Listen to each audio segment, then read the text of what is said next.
Hello there everyone, and welcome to another edition of Lydia's Crafty Corner with me, Lydia, in my little crafty corner.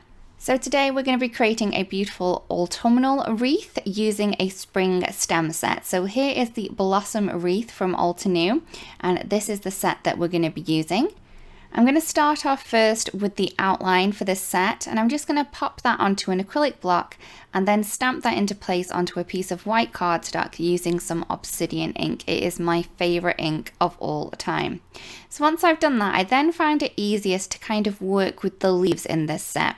So I'm just going to pop them into place onto the wreath, and for the leaves I am going to be using the Sea Forest.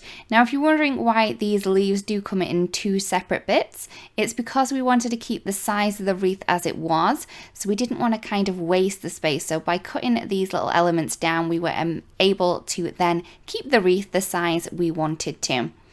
So I'm then going to pop in the second part of the leaves for the wreath, just popping them into place, picking them up on my block and then stamping them again using the Sea Forest ink.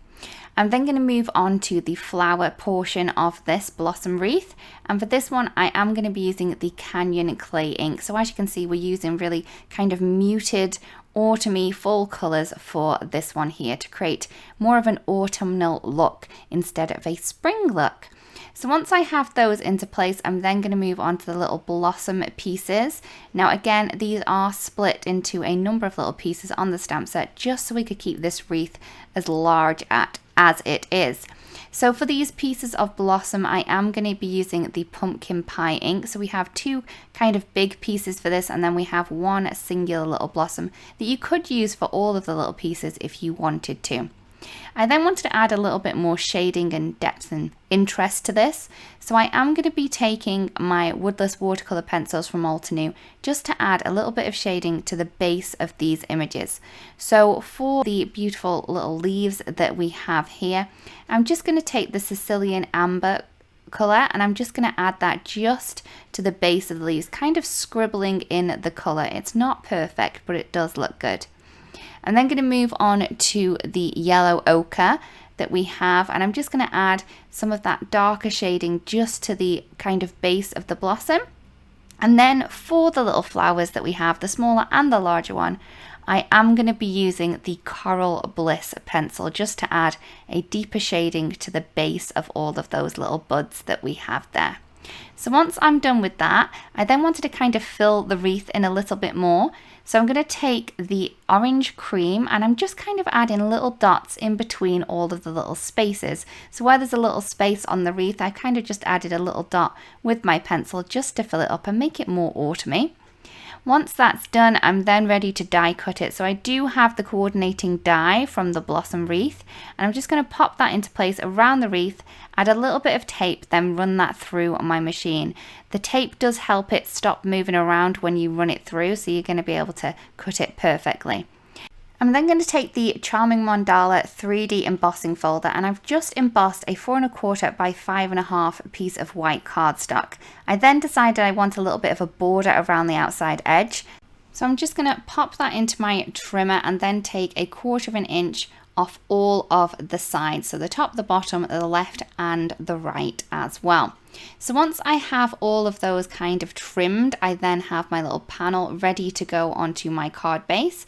So my card base is 4 1/4 by 5 1/2, and I am going to add the emboss panel onto this using some foam tape, making sure that I have the border kind of equal all the way around that.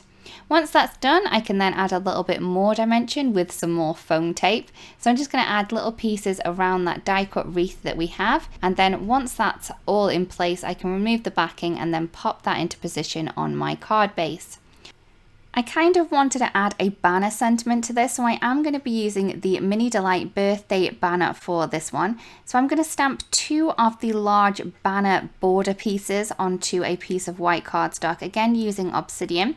And then I'm going to add the little banner pieces onto one of them. So I only need to do it on one, not both of them at this time.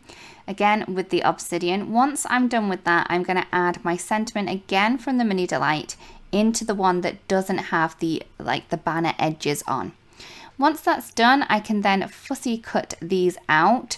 So I'm going to fussy cut around the one with the edges on because I don't have the die for this one, just leaving a small kind of border around the outside edge.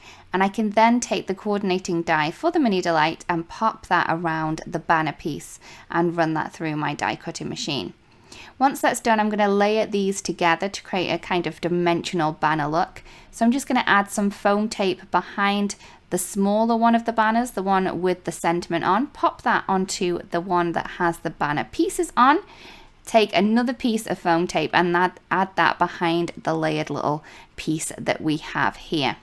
Once that's done, I'm just going to pop that into place onto my card, and here is the card complete.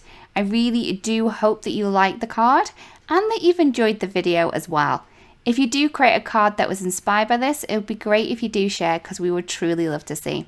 Thank you so much for watching, everyone, and we'll see you again really, really soon. Bye-bye.